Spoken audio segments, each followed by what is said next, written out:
Governor Allan Bird takes the Marape government to court, challenging a major constitutional amendment that could silence Parliament for 18 months.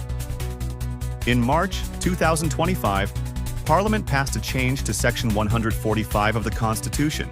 This amendment introduces an additional grace period, preventing any motion of no confidence for 18 months if the first one fails.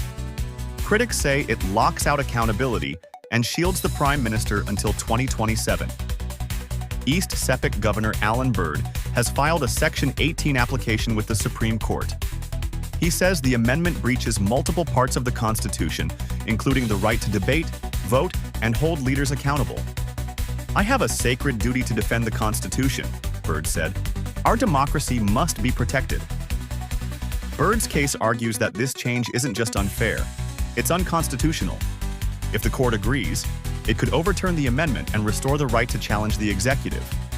The Supreme Court will now decide, is this amendment law or overreach? Stay tuned. Subscribe for updates. This is Pulse of PNG.